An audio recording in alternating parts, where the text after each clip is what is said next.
जाग जा रे योगी, मिटा दे आलस के घेरे। अमृत वेले बाबा पुकारे, देखो बाहें पसारे। बाबा प्यार तुम्हारा अमृत वेले उठाता, मोहिनी रात में मुझे जगाता। प्रेम की घंटी हृदय मंदिर में बजती, परमात्मा पुकार में आत्मा सुनती। नींद पर होती योग की विजय, माया के होते सहज पराजय। आराम नहीं मिलन चाहती, बाबा संग आत्मा खिल जाती।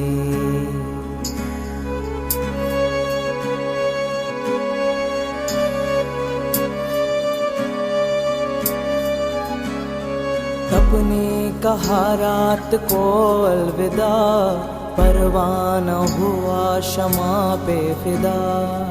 समय से पहले बाबा जगाते, नयन खुलते ही मिलन कराते।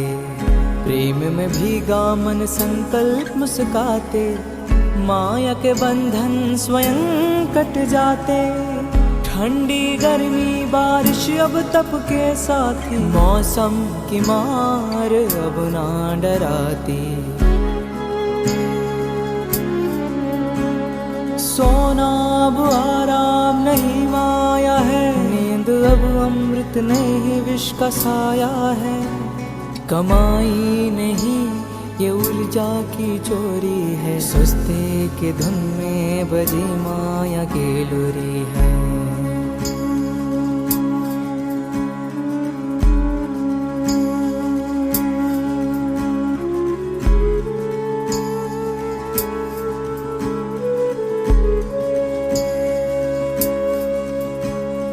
आराम की चाह वो रूह की लाचारी है, तप की राह में मन की हेरा फेरी है। जागृत में विश्व कल्याण का सूत्र हूँ, ब्रह्म मुहूर्त का प्रहरी मैं शिव पुत्र हूँ।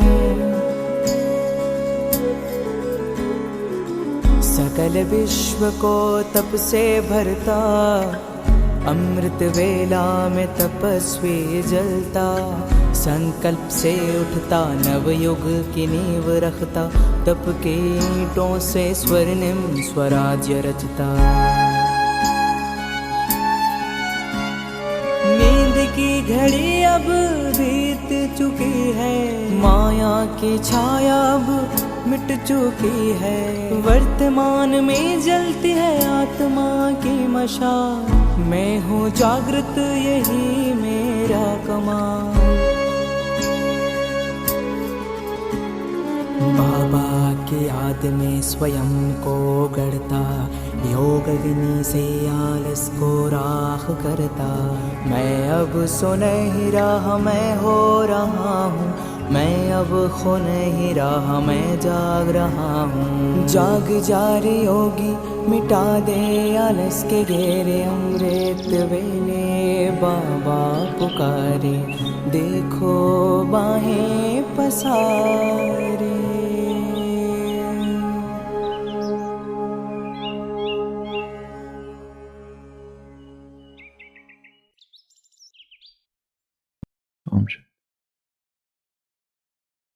All the earth and air, with thy voice is loud, as when the night is bare, from one lonely cloud, the moon rains out her beams, and heaven is overflowed. सारी धरती और आकाश तेरी ध्वनि से गूंज उठी है, जैसे कोई अंधेरी रात में किसी एक अकेले बादल से चांद अपनी किरणें बरसाए और पूरा आकाश उजाले से भर जाए। शैली उस पक्षी से कहता है, हे पक्षी, ओ स्काईलार्क। उस मैना से कहता है कि तेरी ध्वनि इतनी व्यापक है कि संपूर्ण धरती और संपूर्ण आकाश में ये आवाज गूंज रही है, जैसे जैसे एक अनसुनी रात है, अंधेरी रात है। फ्रॉम वन लोनली क्लाउड, जैसे किसी बादल के पीछे चांद हो और उस चांद की किरणें चारों तरफ फैल रही है।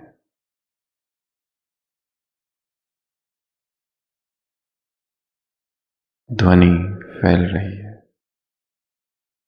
जैसे ध्वनि फैलती है वैसे संकल्प भी फैलते हैं। And the heaven is overflowed. धरती, आकाश, स्वर्ग, सब कुछ उस ध्वनि से भर गया है।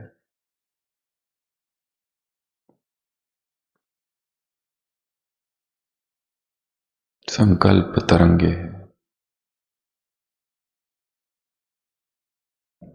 और वो फैलते हैं।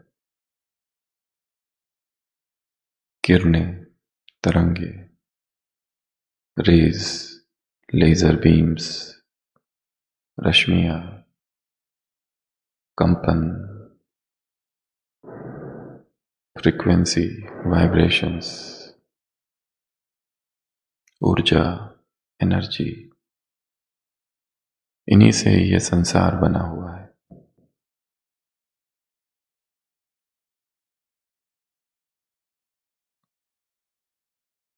मुरली जो चली थी 20 तारीख को, जनवरी मास 1990, ब्रह्मा बाप के 5 कदम। पहला, सर्वंश त्यागी। दूसरा, सदा आज्ञाकारी। तीसरा, वफादार। चौथा, विश्व सेवाधारी। और पांचवा, कर्मबंधन मुक्त फरिश्ता।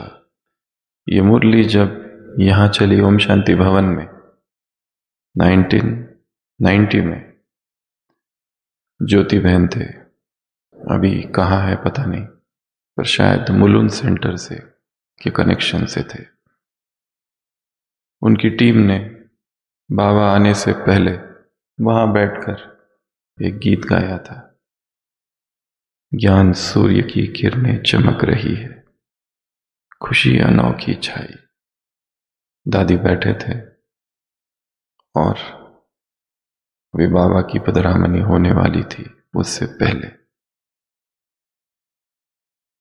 खुशी अनोखी छाई, वतन से बाबा पधारे, वतन से बाबा पधारे।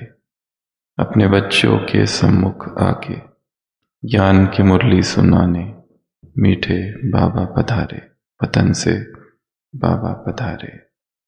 सूरत रूहानी देख के खुशियां छाई है तन मन में, रूहानी नशा चढ़ा है सबके जीवन के उपवन में, बरस रहे हैं जैसे फूल वतन से, मिलन मधुर मनाने वतन से बाबा पधारे। सूक्ष्म वतन है मधुबन जो बन गया है साकार में, साथ ही रहना चाहे बच्चे सदा आपके प्यार में।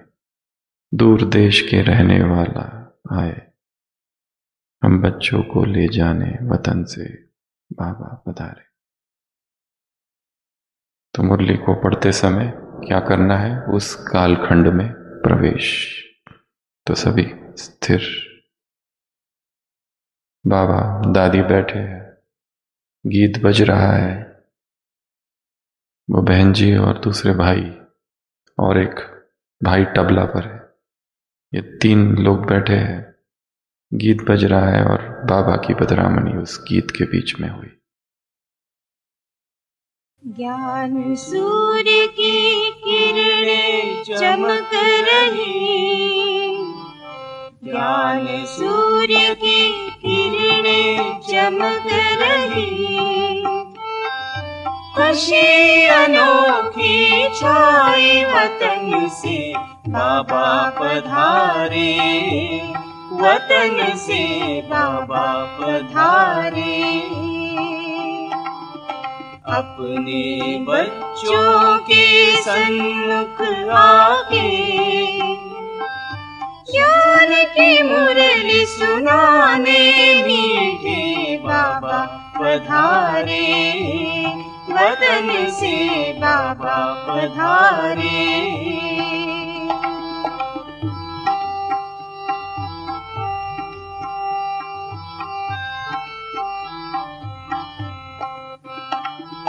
सूरत रूहानी देख के खुशियाँ छाई है तन मन में, सूरत रूहानी देख के खुशियाँ छाई है तन मन में।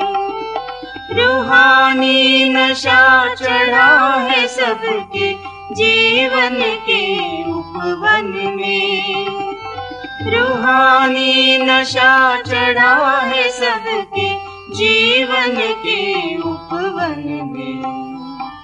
बरस रहे हैं जैसे फूल वतन से, मिलन मधुर मनाने वतन से बाबा पधारे, वतन से बाबा पधारे।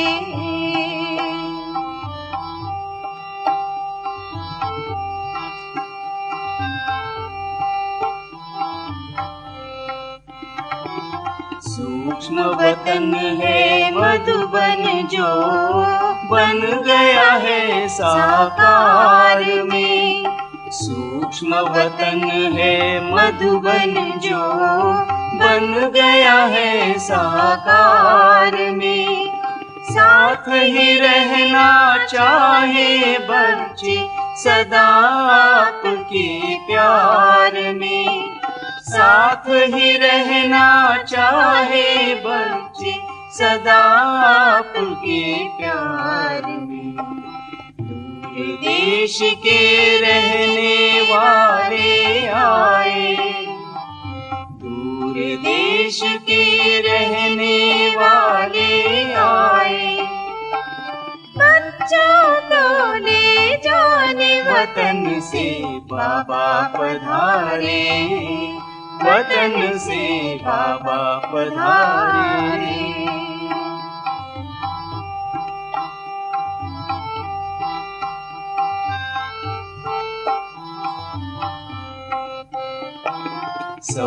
सौभाग्यशाली है हम मिलन मनाए आपके साथ में, सौभाग्यशाली है हम मिलन मनाए आपके साथ में। संगम की घड़ियां बीते जीवन रहे तेरे हाथ में, संगम की घड़ियां बीते जीवन रहे तेरे हाथ में। बच्चों की महफिल में है आए, बच्चों की महफिल में है आए, सबको गले लगाने वतन से बाबा पधारे, वतन से बाबा पधारे। स्मृति भी एक तरंग ही है,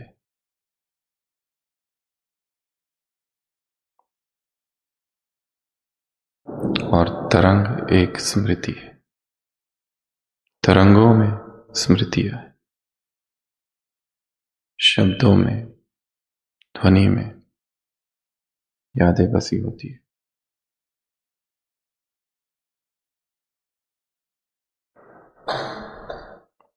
एक छोटा बच्चा और उसकी बहन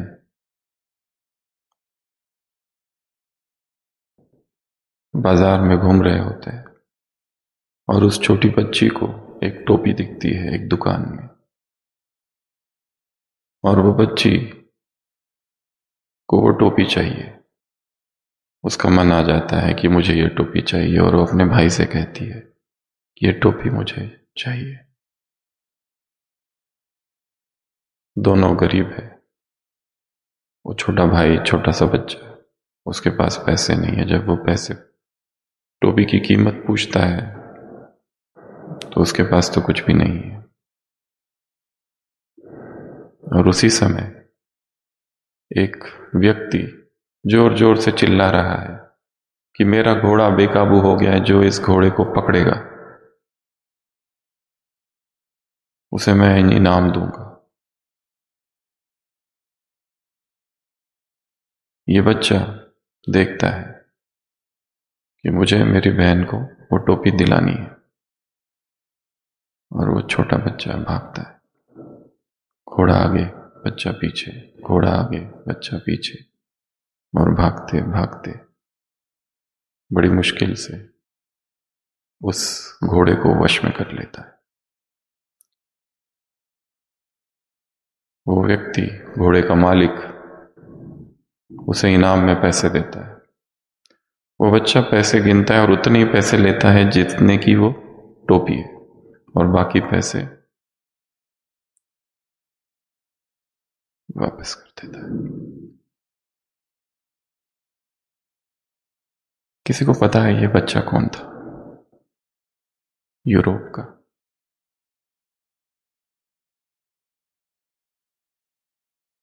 कौन था?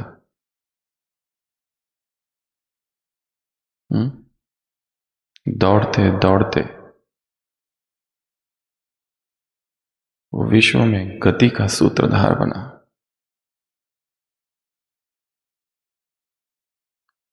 मैनचेस्टर और लिवरपूल 1830 इस विश्व की सबसे पहली railway line. George Stephenson, father of railways कहा जाता है इसको। विश्व भर में जो रेलवेज है, रेल की पटरियां बिछी,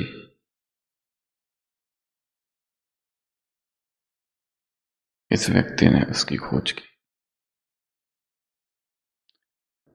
टोपी के पीछे दौड़ते दौड़ते उसके भीतर कोई और ही दौड़ गया।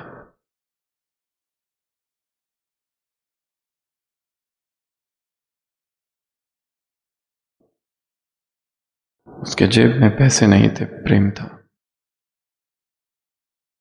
उस व्यक्ति की आवाज, जो व्यक्ति चिल्ला रहा था, उसके लिए, दुनिया के लिए वो आवाज थी, उसके लिए अवसर, उस बच्चे के लिए। Father of railways, Indian railways नहीं, विश्व भर की रेलवेज। और उसने जो स्टैंडर्ड सेट किया था, मापदंड रेलवे की चौड़ाई का 4 फीट 8.5 इंच, वो आज तक भी वही स्टैंडर्ड है। बाकी सारी चीजें अपडेट होती रहती है। जो उसने स्टैंडर्ड किया, इस स्टैंडर्ड को ही कहा जाता है स्टीफेंसन गेज। स्टीफेंसन गेज, जो चौड़ाई है रेलवे की 4.5 इंच, 4.4 फीट 8 इंच। कुछ कुछ चीजें इस संसार में ऐसी इन्वेंट हुई है, जो ऐसी इन्वेंट हुई थी बस वैसी ही है। जैसे कि सेफ्टी पिन है, किसी के पास सेफ्टी पिन होती है ना, वो जैसी इन्वेंट हुई थी बस वो के वही है। बाकी सारी चीजें अपडेट होती रहती है। वैसे ही हाँ, ये सेफ्टी पिन, ये जैसी इन्वेंट हुई थी बस ऐसी हुई थी, और आज भी ऐसे की ऐसी है, इसमें कोई चेंज नहीं। Design same. उस बच्चे ने बुद्धि से नहीं खोज की, उसके दिल ने खोज की।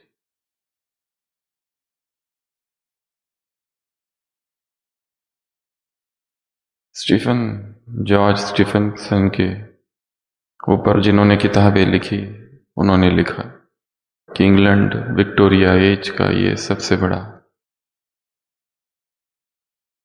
प्रेरणादायी व्यक्तित्व रहा, जिसने हर असंभव को संभव कर दिया। वो इंजीनियर था, ब्रिटिश सिविक इंजीनियर, और आज अमृत वेले बाबा भी इंजीनियर के रूप में आया है। अभियांत्रिकी, आध्यात्मिक अभियांत्रिकी। वो बता रहा है कि सेटिंग क्यों नहीं हो रही है, क्योंकि कुछ कुछ पुर्जे, कुछ कुछ जो पेच है, कुछ कुछ जो स्क्रू ड्राइवर है, वो थोड़े से ढीले हैं। कहीं मर्यादाओं का अभाव, तो कहीं मन में छिपी हुई कोई शिकायत, कोई अनैतिक इच्छा। एक नैतिक संघर्ष के साथ हर व्यक्ति जीता है, ये या वो, ऊपर या नीचे, इधर या उधर, ये करूं या वो करूं, टू बी और नॉट टू बी। तो जब तक इन मर्यादाओं की फिटिंग नहीं होगी, तब तक स्थिति की सेटिंग नहीं होगी। फिटिंग सेटिंग, फिटिंग सेटिंग, तो ये सब कौन सिखाता है? इंजीनियर। तो बाबा कौन है? Divine engineer, the supreme engineer. तो अपना दिमाग अमृत वेले क्या करना है? निकालकर उसके सामने रखना है, और उससे क्या करना? बाबा मेरी फिटिंग सही कर दो और मेरी स्थिति सेट कर दो। तो ये है आज का सबसे पहला होमवर्क। अमृत वेले क्या करना? बाबा से मेरी जो फिटिंग है उसको क्या करो? सही करो। और जो मेरे स्थिति की सेटिंग है, स्थिति को क्या कर दो? सेट कर दो। Fitting setting, fitting setting. Fitting है मर्यादा। मर्यादा कोई बंधन नहीं, मर्यादा है लय है, मर्यादा है संगीत है, मर्यादा है आत्मा का स्वभाव बन जाए, उसके लिए सुरक्षा कवच है। तो जब आत्मा सहज मर्यादाओं में ढल जाती है, तो स्थिति की सेटिंग अपने आप हो जाती है।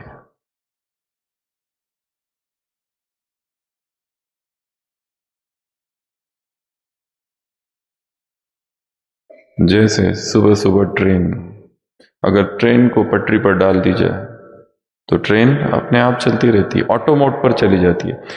आपने देखा होगा, यहां कोई पायलट है क्या? पायलट होते हैं ना, वो फ्लाइट कैसे चलाते हैं, टेक ऑफ लेते हैं।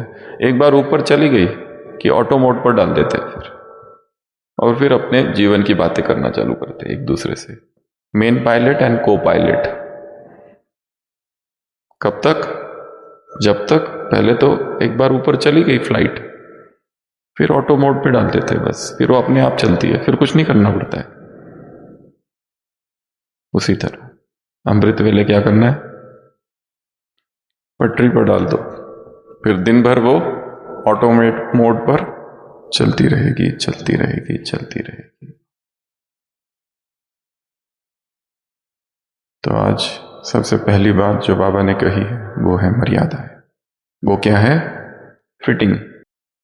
अगर ये ठीक है तो सेटिंग ठीक हो जाएगी। फिटिंग है मर्यादा, सेटिंग है स्थिति। और दूसरा, यदि मन धुंधला सा आकाश है तो वो स्पष्ट नहीं देख पाता। जितनी प्यूरिटी भीतर है उतना ही संवाद, उसकी तरंगे हम कैच कर सकेंगे।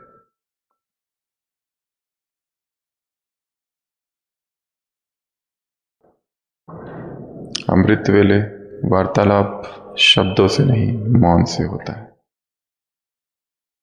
अनकहा संवाद है अमृत वेला। अमृत वेला क्या है? अनकहा, अनस्पोकन कॉन्वर्सेशन। शब्द बाधा है उसमें, अव्यक्त मिलन है वो। शब्द तो दीवारें हैं, जब शब्दों की दीवार गिरती है तब वास्तव में संवाद होता है। तो बाबा ने कहा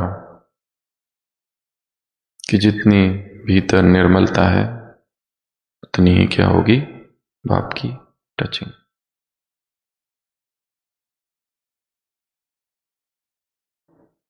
क्योंकि उसकी किरणें बहुत सूक्ष्म हैं। यदि हम स्थूलता में बैठे शिकायतों के साथ रहेंगे, उल्हाने शिकायतें, तो उसकी सूक्ष्म ऊर्जा हम कैसे पकड़ पाएंगे? सारा ऊर्जा का खेल है। परमात्मा परम ऊर्जा है। ऊर्जा का स्थानांतरण, ऊर्जा की लेन देन, ऊर्जा का समन्वय, energy synchrony, energy synchronisation, symphony of energy,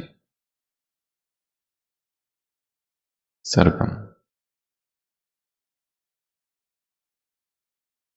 निर्मलता अर्थात स्वच्छ, अंदर और बाहर। कोई कोई बाहर से भोले है, अंदर से सपोला, बाहर से भोला और अंदर से सपोला। बाहर से दिखाते हैं परमेश्वर और भीतर से छलेश्वर।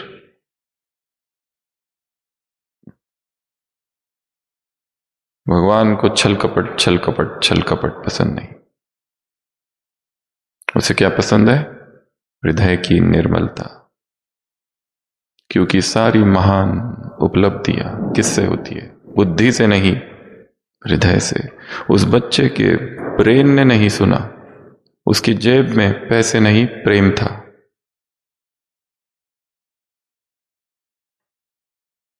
दौड़ते दौड़ते दौड़ते वो घोड़े को वश में करने के लिए नहीं दौड़ रहा था वास्तव में। वो दौड़ते दौड़ते ही उसके अंदर कुछ और ही दौड़ गया, विश्व में गति का सूत्रधार बन गया।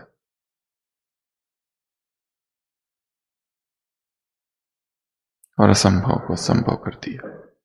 तो महान आविष्कार हृदय में होते हैं, बुद्धि में नहीं, मस्तिष्क में नहीं। महान टचिंग्स,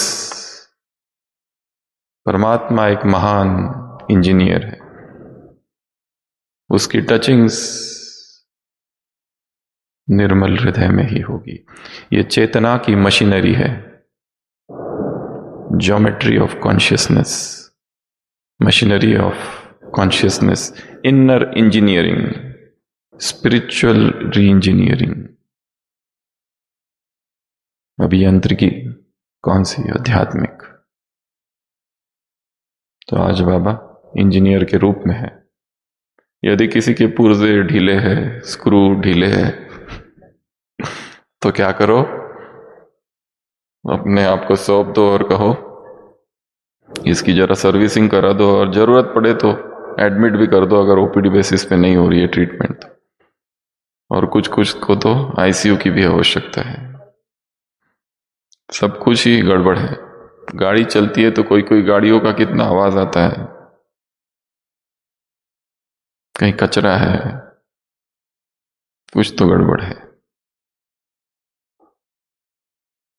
आज के महावाक्य। आजकल बाप दादा विशेष कार्यक्रम में बिजी रहते हैं, भगवान भी बिजी रहता है। वो कौन सा कार्य होगा? पुर्जों को क्या करता है सुबह सुबह? मैकेनिक है वो, गराज में, परमधाम गराज है, spiritual garage, spiritual engineer, the supreme engineer. Repair work चलता है वहां पर। कोई भी कार्य में बाप के साथ बच्चों का संबंध होगा ना, तो अपने से संबंधित कार्यक्रम को नहीं जानते हो। अमृत वेले जब बाप से गुड मॉर्निंग व रिहान करने आते हो तो उस समय अनुभव नहीं करते हो या उस समय लेने में ही बिजी रहते हो। क्या टच होता है? वर्तमान समय, समाप्ति का समय समीप आ रहा है। समाप्ति में लास्ट और फास्ट दोनों का प्रत्यक्ष रूप में साक्षात्कार होता है। बाप दादा हर रोज हर एक की सेटिंग और फिटिंग, ये दोनों ही बातें देखते रहते। क्या देखते हैं? गाड़ियां है ढेर सारी, इंजीनियर क्या देखता है? ठीक से चलती है या नहीं चलती है। कोई कोई अपने आप को सेट करने की कोशिश भी करते हैं, लेकिन फिटिंग ठीक ना होने के कारण सेटिंग भी नहीं होती। फिटिंग और सेटिंग का तो आप जानते हो। ईश्वरीय मर्यादाओं में अपने आप को चलाना, यह ईश्वरीय मर्यादाएं है डैश फिटिंग। इससे पहले भी किसी एग्जाम में ये एमसीक्यू आ चुके हैं। इन मर्यादाओं के आधार से स्थिति की डैश होती है। तो स्थिति की सेटिंग और मर्यादाएं है फिटिंग। बाप दादा जब नंबरवार महावीरों को देखते हैं, वह महारथियों के महारथी सेटिंग की फिटिंग कर रहे थे है, तो क्या देखा? कोई ना कोई बात की वह मर्यादा की फिटिंग ना होने के कारण सीट पर सेट नहीं हो सकते। अभी अभी सीट पर और अभी अभी सीट के बजाय कोई ना कोई साइड पर दिखाई पड़ते हैं। साइट अर्थात जगह, SITE। तो बाप दादा इसी कार्य में बिजी रहते हैं। उम्मीदवार दिखाई बहुत देते हैं और लाइन भी बहुत बड़ी दिखाई देती है, लेकिन प्रमाण स्वरूप कोई कोई होते हैं। Thousands were called and the few were chosen। हजारों आए परंतु बस कुछ ही लोग चुने गए। अमृत वेला परमात्मा दरबार सजता है।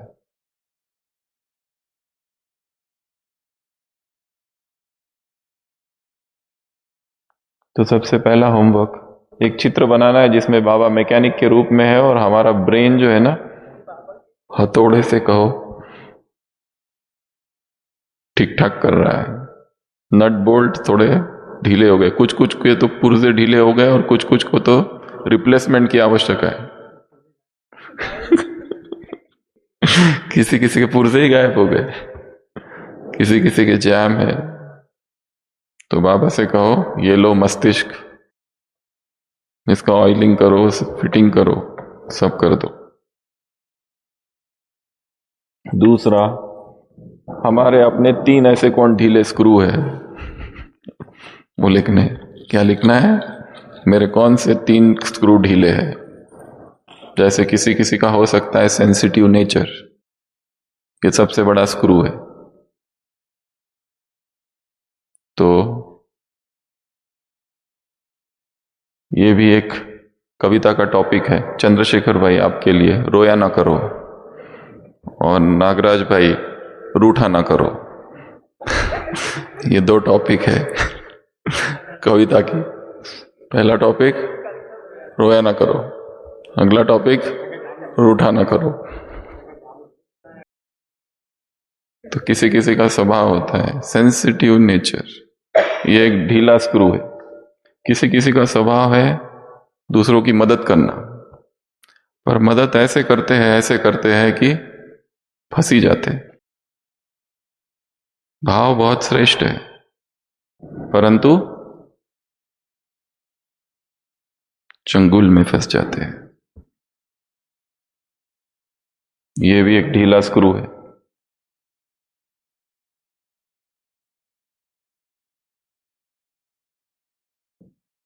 मनुष्य की खोज सुख की है।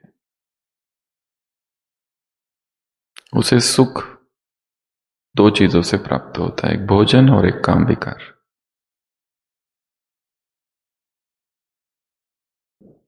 इसलिए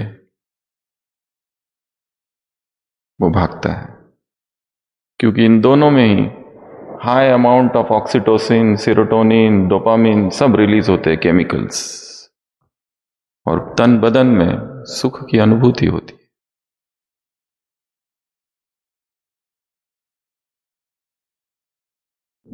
जबकि ये जो सुख है ये केमिकल रिलेटेड सुख है, बायोलॉजिकल सुख है। जैसे ही इन केमिकल्स की मात्रा कम होगी शरीर उसको फिर चाहेगा। बीड़ी, सिगरेट, दारू, तंबाकू, ये सब इनका एडिक्शन है ही नहीं। एडिक्शन किसका है? इस सुख का, क्योंकि वो लेने के बाद शरीर में, तन बदन में, ब्रेन से केमिकल्स रिलीज होते, पूरा फ्लड आ जाता है और उस फ्लड में व्यक्ति अपने सुख दुख, अपनी दिनचर्या के तनाव, दर्द, हर्ट्स, रिजेक्शंस सब भूल जाता है क्षणिक थोड़े समय के लिए। भोजन और ये सारी चीजें तो बहुत सहज है, इसलिए किसी किसी की कमजोरी क्या है? भोजन। तो क्या लिखने आज के अपने ढीले स्क्रू जिन्हें कसने की जरूरत है, ऐसे 3 ढीले स्क्रू। कोई ये नहीं कह सकता है कि मुझ में कुछ भी नहीं है, मैं बहुत अच्छा हूं। हर एक में कहीं ना कहीं एक सूक्ष्म कमजोरी चल रही है, अदृश्य। अगर हम ये कहें कि मुझ में नहीं है तो वो रहेगी, पर यदि हम स्वीकार करते कि है और उस परम इंजीनियर से कहते हैं कि बाबा मेरी फिटिंग सही कर दो और मेरी स्थिति सेट कर दो। इंजीनियर इज एट वर्क, वो इंजीनियर कार्यरत है। ये ना समझो कि अब उसने छुट्टी पर गया है और गराज बंद है। The engineer is at work 24/7। हाँ, तुम्हें लाइन में लगना पड़ सकता है, पर नंबर आएगा जरूर, नंबर आएगा। दुविधाओं का समाधान। विशेष अमृत वेला रिफ्रेश हो ऐसे समझो बाबा से पूछने जा रहे हैं। क्या सोचो? बाबा से पूछने जा रहे हैं। ये इस याद में रहकर फिर देखो रिस्पॉन्ड मिलता है। क्या संकल्प करना है? हम बाबा से पूछने जा रहे हैं, बाबा की कुटिया में जा रहे हैं, बाबा के कमरे में जा रहे हैं। क्या करने जा रहे हैं? बाबा से पूछने जा रहा हूं। और पूछना है बिना शब्दों से। जैसे यहां साकार में कोई बात पूछने के लिए फौरन भाग आते थे, वैसे अव्यक्त को अपने नजदीक लाओ तो ऐसी ही महसूसता हो सकती। जैसे साकार में सहज बुद्धि में निर्णय हो जाता था, ऐसे ही अव्यक्त बाप दादा के साथ अनुभव होगा। अभी तक अव्यक्त रूप के इतने अनुभव नहीं किए हैं। केवल 1 या 2 बार पुरुषार्थ करने से आप ऐसा अनुभव कर सकेंगे। बहुत काल का अभ्यास करते करते फिर नेचुरल हो जाता है, लेकिन अभी इस बात की कमी है। यह है परमात्मा ऑब्जर्वेशंस। यदि कोई बच्चा बाबा को प्यार से याद करता है तो उसका संकल्प बाबा तक पहुंचता है, परंतु क्या? बट वह कितने समय में पहुंचता है? वह आत्मा की निर्विकारी स्थिति पर निर्भर है। यदि आकाश धुंधला है तो पहुंचेगा, परंतु देरी से पहुंचेगी। सूरज की किरणें और हो सकता है विकृत रूप से पहुंचेगी, जैसे उसने भेजी थी वैसे नहीं। जैसे ग्रंथ लिखा गया वैसे हम तक नहीं पहुंचता है 100 साल में। कई लोग आके उसमें ठीक ठाक करते हैं। जैसे जगदीश भाई जी ने पहला जो लेख लिखा था और बहनों को दिया था थोड़ा ठीक करने, वो इतना ठीक कर रहा, इतना ठीक किया 10-12 लोगों ने कि जो आया उसमें ओरिजिनल का कुछ भी नहीं था। इसलिए बाबा को जब दिखाया तो बाबा ने कहा अब तुम्हें किसी को दिखाने की जरूरत नहीं है। उसको इंग्लिश में कहते हैं इंटरपोलेशन। जो शास्त्र लिखा जाता है उसमें जो बीच बीच में डाला जाता है इंटरपोलेटेड हो जाता है। शुद्ध रूप, खालिस रूप नहीं रहता है। उसमें लोग अपना अपना डाल देते हैं। मीरा ने जो कहा था, जो पद्य अभी अवेलेबल है वो मीरा के ही है, कहना मुश्किल है क्योंकि लोगों ने बीच में डाल दिया। मीरा कहे, मीरा का गिरधर गोपाल, सूर कहे, तुलसी कहे, अपनी बुद्धि से उनका नाम डाल के अपना एक बीच में ऐड कर दिया। मन में संकल्प उत्पन्न होते हैं और जितना आत्मा में निर्विकारीपन है उतना ही तीव्र गति से संदेश बाप दादा के पास पहुंचता है। तो जाना और आना, संदेश का पहुंचाना भी निर्विकारी प्रताप पर निर्भर है और उसको पकड़ना भी। बाप दादा अमृत वेले बुद्धि में डैश के विशेष श्रेष्ठ संकल्प टच कराते हैं। क्या? अमृत वेले बुद्धि में महानता के विशेष श्रेष्ठ संकल्प, परंतु टच किसको होगे? निर्विकार। तो ये थी आज की दैवी अभियांत्रिकी। सेटिंग फिटिंग और निर्विकारिता। टॉपिक्स कविता के लिए 2 टॉपिक तो दे दिए। पहला टॉपिक रोया ना करो और दूसरा टॉपिक रूठा ना करो। तीसरा टॉपिक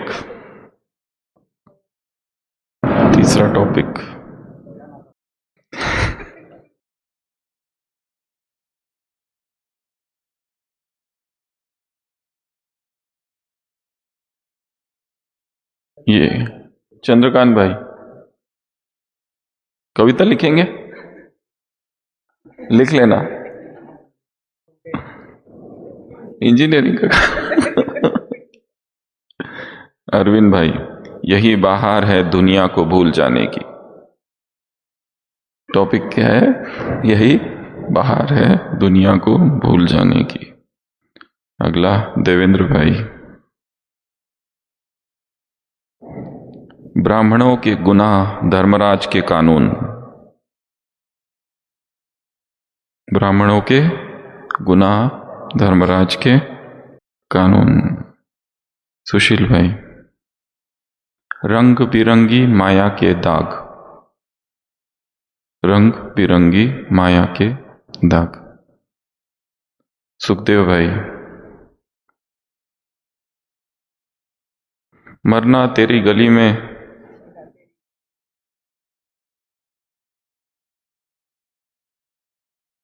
मरना तेरी गली में, मरना तेरे गले में। अगला विठल भाई, अंधे की औलाद अंधे। छोटेलाल भाई जी, जाने कहाँ गए वो दिन। जाने कहाँ गए वो दिन। और कौन है नए में इधर? श्रीकांत भाई है। अच्छा, श्रीकांत भाई को पहले दे देना अगर वो कहेंगे कि मुझे जाना है। हाँ, इसलिए तो बोल दिया पहले ही। अलबेली आत्मा के बदलते तेवर।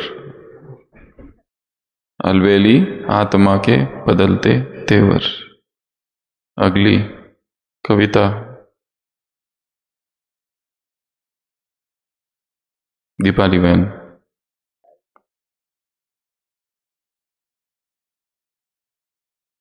जले न क्यों परवाना। जले न क्यों परवाना। अखिल भाई, और ये भी टाइम है ना आपको। माला के बिखरे मोती। माला के बिखरे मोती। दीपा बहन,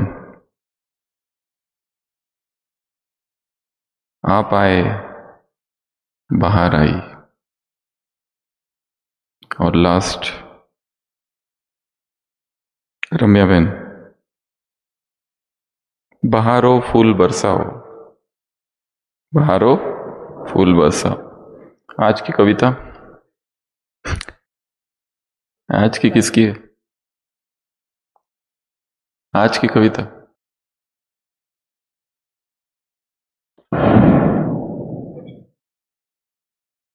ये वाला दो।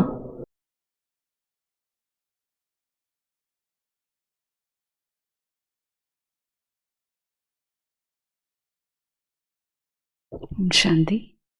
हैप्पी दिवाली सभी को। कविता का टॉपिक है खुशी का ठिकाना नहीं। खुशी का ठिकाना नहीं अब जगता है आत्मा का चैतन्य दीप जब। बाबा से मिलता है आत्मा को श्रेष्ठ ज्ञान का भंडार।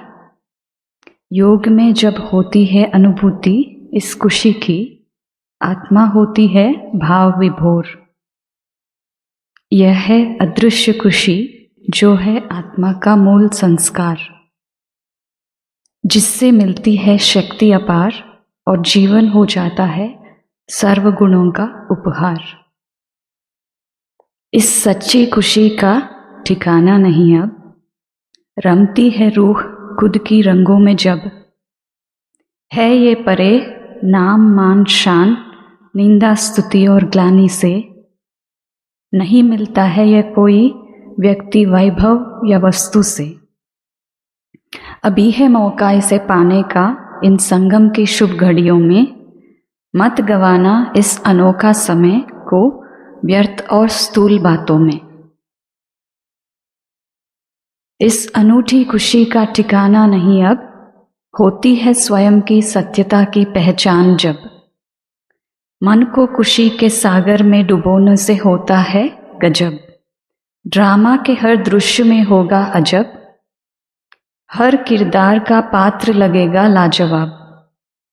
होगी जग में चैतन्य दीप माला जागृत और सारा विश्व बनेगा एक ताज्जुब। ओम शांति। कविताएं लिखते हैं उसमें एक लक्ष्य रखना है कि वो प्रकृति के सानिध्य में जाके लिखी जाए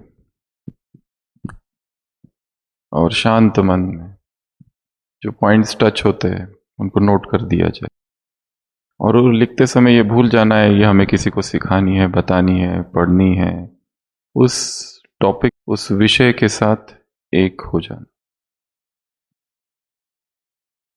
उसको फील करना, उसको अनुभव करना, ये लक्ष्य रखना है। मीना बहन, आपने भी बहुत सारी कविताएं लिखी है, रोज की डिटेल कितनी कविताएं? 100 कविताएं।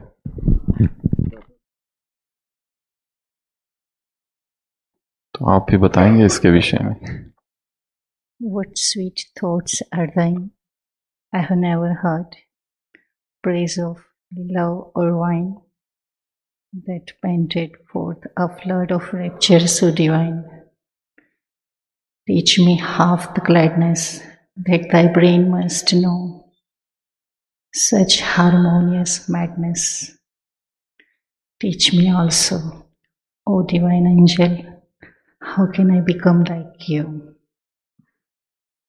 आपकी ये हायर कॉन्शियसनेस, ये विजडम, ये प्योरिटी, ये डिवाइन वर्च्यूज, हम सब ये चाहते हैं कि हम कैसे आप जैसे बन जाए। लेकिन ये वंडर है कि आपको सुनते सुनते ही हम उसमें ढल रहे हैं। ये स्पिरिचुअल जर्नी दिसंबर 2020 से स्टार्ट हुई, जैसे एक स्पिरिचुअल रीबर्थ हो गया। पुराना सब धीरे धीरे ख़त्म हो गया और एक नई शुरुआत शुरू हुई। हर चीज़ में नए संकल्प, नया अमृतवेला, नई दिनचर्या, नया चिंतन, सब नवीनता से भर गए। उसमें से एक था जर्नी ऑफ राइटिंग, जो राइटिंग भी शुरू हुआ। पहले तो ग्रेटिट्यूड लेटर्स लिखे, उसके साथ थोड़ी थोड़ी ऐसी पोएम्स लिखी थी। मुझे आज वो दिन याद आ रहा है कि जब एक डायरी मैंने गिफ्ट की थी, उसमें एक पेज था कोट्स और दूसरा पेज सॉन्ग्स थे जो क्लास में बजाते हैं। तब आपने मुझे ये कहा था कि आप पोएम्स लिख सकते हैं। तो उस वक्त तो मुझे ऐसा कुछ नहीं हुआ, मैंने सोचा आई विल ट्राई, बट ये जैसे एक वरदान बन गया। सोचा नहीं था कि इतनी पोएम्स इतने कम टाइम में लिख सकेंगे, लेकिन ये भी आपके वाइब्रेशंस हैं, एनर्जीज और ग्रीटिंग्स का कमाल है कि असंभव संभव हो गया।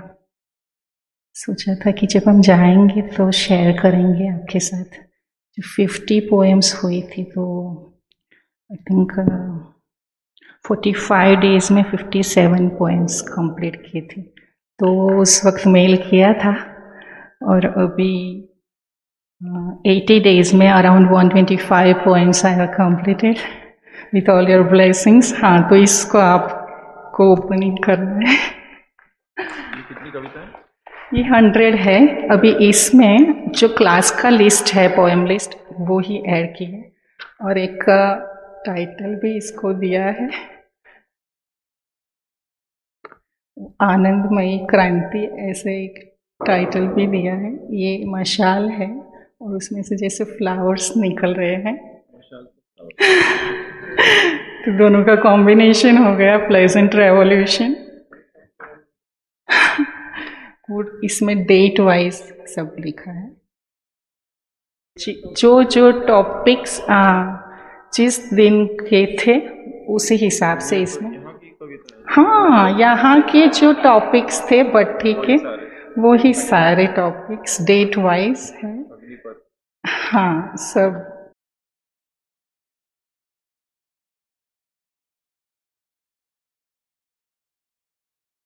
और 15 पोएम्स जो अव्यक्त वाणी रिवीजन में करवाई थी, वो है उसमें पीछे।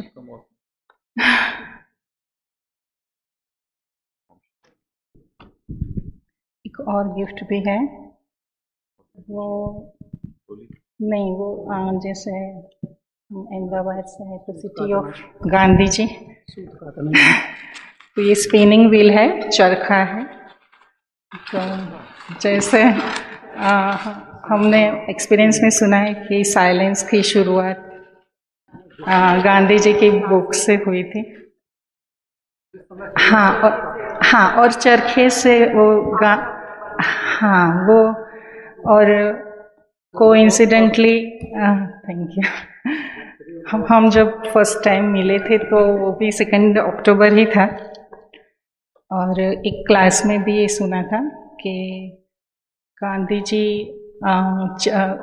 वाई, हाँ, तो वो मेडिटेशन का, उनके लिए ये मेडिटेशन था, वो इनर अवेकनिंग थी जो प्रतिपल सजगता के लिए। तो I thought this is the best gift I can give.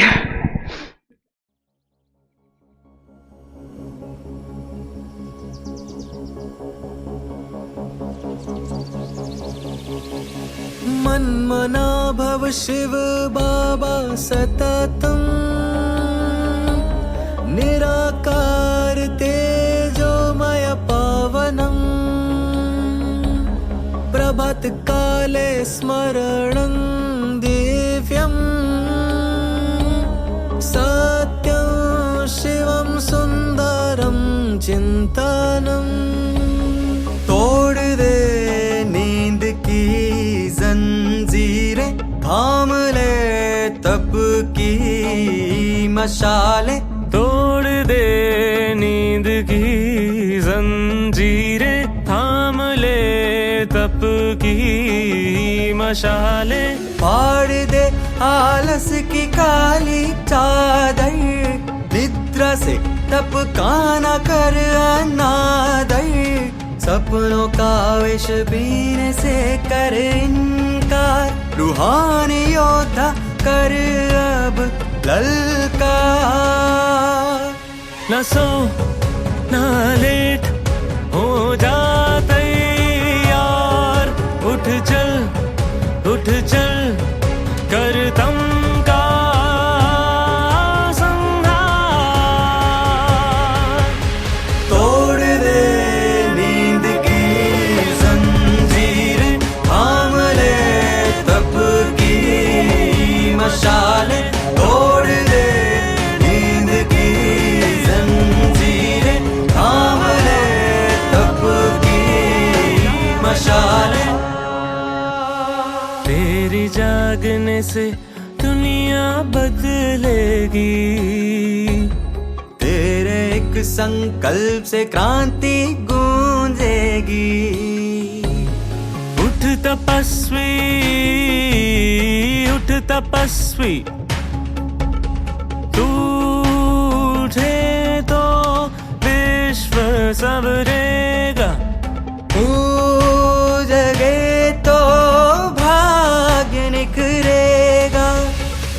अमृत वेले की है पुकार।